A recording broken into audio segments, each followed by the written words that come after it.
Olá, meu irmão, minha irmã. Sexta-feira, dia 20 de setembro, hoje a igreja celebra a memória de Santo André Kim Taegon, presbítero, e Paulo Chong Hasang, leigo, e seus companheiros mártires. São 103 mártires da Coreia do século XIX que derramaram seu sangue em favor da igreja, em favor de Jesus. Na internet tem bastante coisa sobre a vida deles.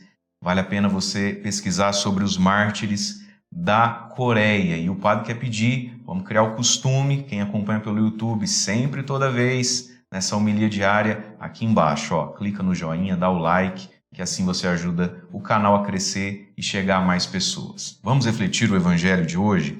Se encontra em São Lucas, capítulo 8, versículos de 1 a 3, diz assim: Naquele tempo Jesus andava por cidades e povoados, pregando e anunciando a boa nova do reino de Deus.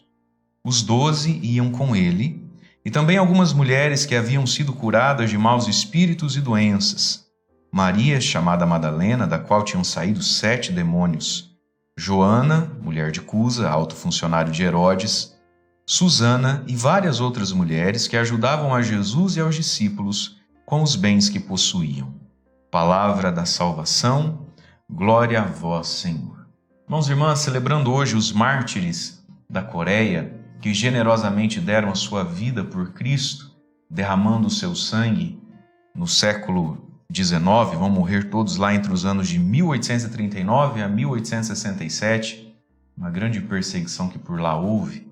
103 cristãos que deram a vida, que deram tudo a Jesus. Quando a gente anda com o Senhor, nós somos convidados a dar algo, não é? E ao longo da história da igreja, sobretudo em momentos fundantes ou de grande crise, vários são convidados a dar a vida, a dar o sangue. Por isso, existe uma frase muito antiga da igreja que diz: o sangue dos mártires, uma frase de Tertuliano, lá do início do cristianismo, o sangue dos mártires é semente de novos cristãos. Por quê?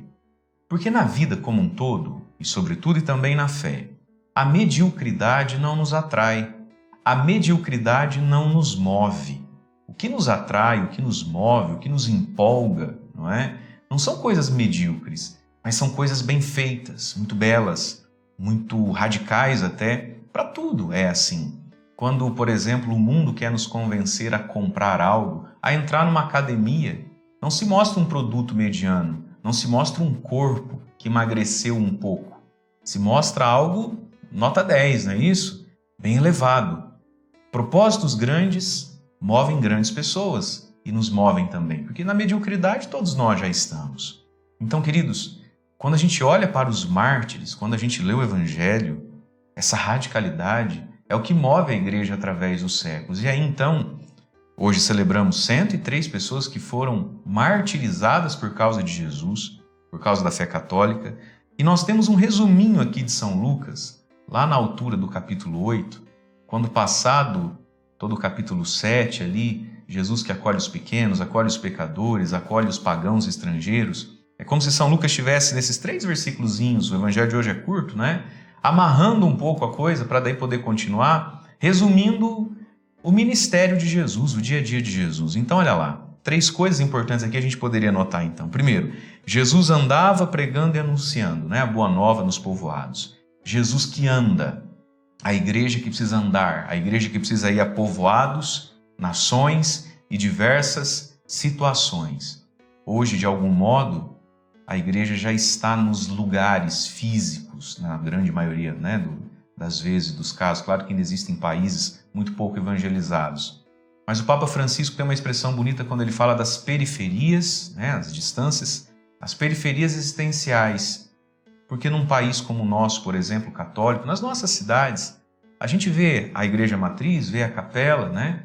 Talvez a gente não tenha mais essa distância geográfica para percorrer, muitas vezes, mas temos essa distância dos corações, de tantas realidades humanas que não são geograficamente distantes de nós, mas são espiritualmente distantes de nós. Às vezes a casa vizinha à nossa, a pessoa que ali reside, está a quilômetros e quilômetros de distância do evangelho por diversas situações existenciais, a depressão, o vício, o laxismo moral, o relativismo de todas as coisas, a falta de catequese, Essa é a missão da igreja, porque era a missão de Cristo. Jesus que anda, a igreja que precisa se movimentar, cada um de nós. Segundo ponto, os 12 iam com ele.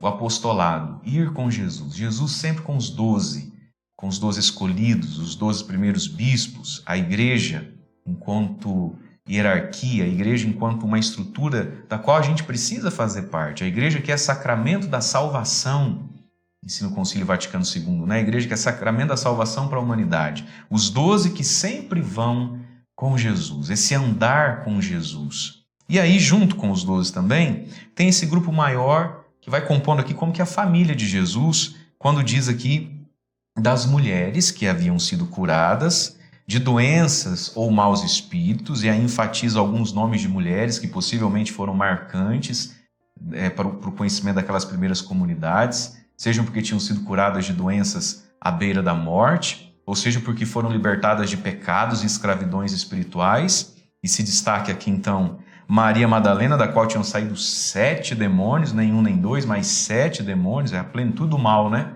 Que essa mulher vivia e que acompanhavam Jesus. Então veja, queridos, é a imagem da igreja da nossa vida. Deus está se movimentando nesse mundo, o Espírito Santo, Jesus Cristo está vivo, ressuscitado. Os 12, a igreja, a comunidade cristã, sobretudo na pessoa daqueles que a Deus se consagram pela vida religiosa, pelo sacerdócio, mas também os outros todos que precisam, olha lá, uma é a esposa desse, a outra é a mulher daquele, a vida cotidiana que segue, mas ao mesmo tempo se serve a Jesus de alguma forma. Talvez essa seja a realidade da grande maioria das pessoas. Você que me escuta, não é padre, não é freira, não é monge, mas você foi curado de alguma coisa, né? Algum demônio Jesus já tirou de você. E o que a gente faz com isso? De algum modo, a gente pontua a nossa vida no seguimento de Jesus, e aí também dessa forma, olha. E várias outras mulheres que ajudavam Jesus e a igreja, os discípulos, com os bens que possuíam. Os bens materiais, e aqui entra o dízimo, as ofertas, as doações, porque o reino de Deus não tem preço, mas custa, precisa ser pago, né? A igreja precisa sobreviver, mas também nós não temos só os bens materiais, os nossos dons, os nossos talentos, o nosso tempo, fazer parte, ajudar, mão na massa, para que o reino de Deus, para que a igreja aconteça. Uma igreja, meus irmãos, que foi fecundada, semeada ao longo dos séculos por tantos mártires, por tantas pessoas que colocaram na mesa para pagar esse preço, colocaram o próprio sangue. Será que nós não podemos colocar um pouquinho mais de nós para que Jesus possa continuar andando no mundo, pregando, anunciando e curando? Vamos nos dar, cada um de nós, nos demos um pouquinho mais ao Senhor. Deus abençoe você. Em nome do Pai, do Filho e do Espírito Santo. Amém.